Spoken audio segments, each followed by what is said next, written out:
These, gentlemen, are aerial photographs of enemy-held objectives. They are our targets for tomorrow and the next day and the next. One of them may be your target. They are the reason for your being here. The reason for all the vast equipment assembled in this and other bombardier schools. For the instructors here to train you. For the pilots here to fly you on your missions. In all likelihood, some one of you now sitting in this room will see one of these targets, not projected on a screen, but moving under the crosshair of your bomb sight. And where will they fall, those bombs of yours? On the runway of this Japanese-held airfield? Or 100 feet off? 500 feet? That will depend on how well you'll have taught your fingers and your eyes to match the precision that has been built into your Norden bomb sight. It will depend even more on how well you will have developed your imagination. Yes, that's right, imagination. Or call it the Bombardier's sixth sense, which enables you to move through space at 200 miles an hour, 20,000 feet up, and know second for second exactly where you are in relation to the target on the ground. How about you, mister? Yes, you look as if you were getting kind of snarled up with your homework.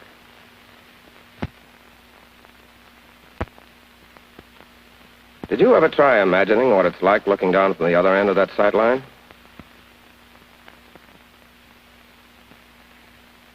Well, why don't you try it? That's pretty good imagining. Okay, let's start. Let's figure out just what that bomb sight's supposed to do. Maybe I can help you. That's right. First, you line up the sight on the target.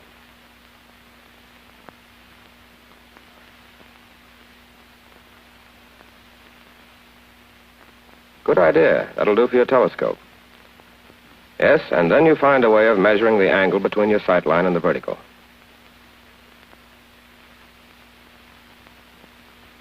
That's right. That's about it.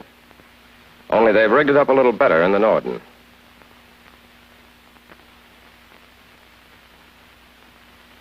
That pitching and rolling is all taken care of, too.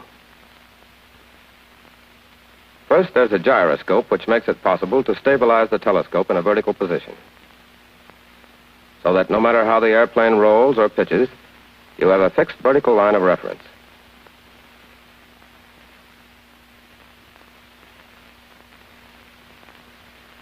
Then, to take care of the sighting line, there's a rotating mirror underneath the telescope.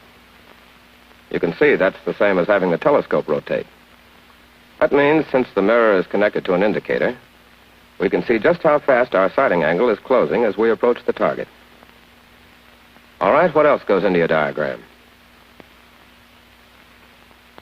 First, altitude. Only put it down as disk speed.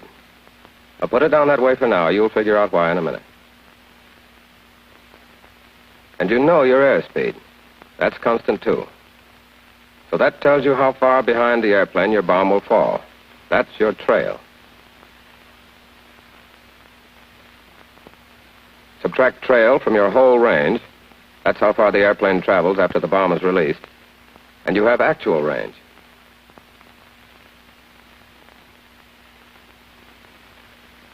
That means you've got your range angle, the most important thing of all. Because when your sighting angle equals that range angle, that's when the sight releases the bomb. In other words, if we can only set up that range angle inside the bomb sight, we will have solved the range problem. There. How do we go about setting it up? Well, first there's our vertical line of reference, which the gyro stabilizes for us. What's that sighting angle? Notice how it speeds up as it closes to zero, instead of moving down at an even rate like a stopwatch. Now, suppose the distance from A to B is the whole range. Forget trail for the moment. Even though the sighting angle does speed up for a given altitude and a given speed, there can be only one specific rate of closing. Find that rate, and from it the sight will compute the range angle. But wait a minute. You only turn that mirror by hand when you're first trying to locate your target. Look. There's a disc inside the sight, rotated by a constant speed motor. Once you get on the target manually by turning your rate knob, you move a roller toward or away from the center of the disc. The further from the center, the faster the roller turns. That means the telescope mirror is driven faster or slower according to the position of the roller. You turn your rate knob backwards or forwards until you've found the rate of drive, at which the line of sight will stay on the target by itself. It's from the position of the roller when this is accomplished that the sight computes the range angle. You've done all this merely by adjusting the rate knob to keep the crosshairs on the target. But does the rate index now give you the correct range angle? No, it doesn't, because you haven't allowed for trail. You allow for trail before you attempt to synchronize. That's what the trail arm is for. When you start your run, you've already set your trail at the correct reading for your airspeed and the type of bomb you're using. By doing this, you move the roller independently of the rate indicator. Since this means you've speeded up your rate of drive beforehand, this calls for a different adjustment of your rate knob and rate indicator to achieve synchronization. In other words, before we start measuring our rate of angular closing, we preset our rate mechanism to allow for the difference between whole and actual range. Does that take care of everything? What's the matter? Oh, the disc speed. Well, that's very simple. The lower, the faster. Yes, that's what it amounts to. You can figure it out for yourself. Remember, we're dealing in angular velocity, the rate of the closing of the sighting angle. Suppose that represented an airplane flying at 10,000 feet altitude. Now, suppose you were flying at only 5,000 feet, but still at the same speed. In that case, you have only half as long for the sighting angle to close to zero. Therefore, the rate of closing must be twice as great. In other words, the angular velocity of closing varies inversely with the altitude. So, before you try to synchronize, you set in the proper disc speed for the altitude you're bombing from. Then, when you clutch in and synchronize with your rate knob, the Bombsight gives you the correct rate angle setting for the particular altitude at which you're flying. After that, the Bombsight does the rest.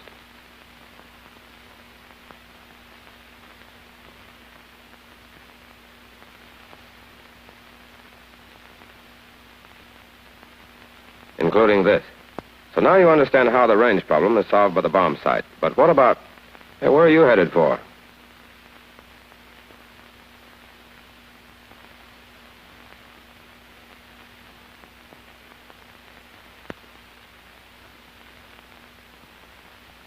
I get it, mister. You're going to put that imagination and a few gadgets to work figuring out the course problem.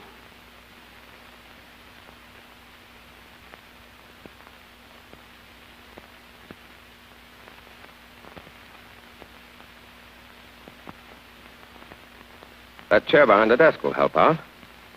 Yes, try your imagination on that.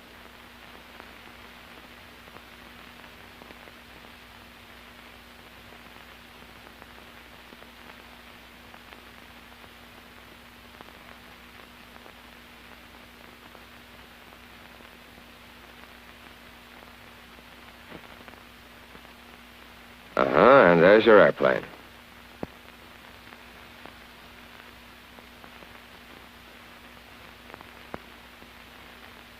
And your target. What about wind? Okay, that's your wind direction.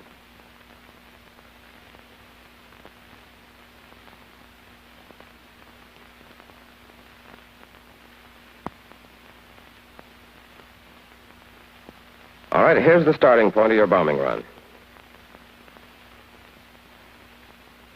When you want to move the sight line, you move the telescope.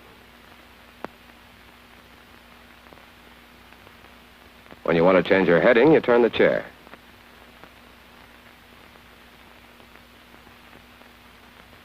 Sight on target? Then shove off. Aren't you going to allow for that wind blowing you off course?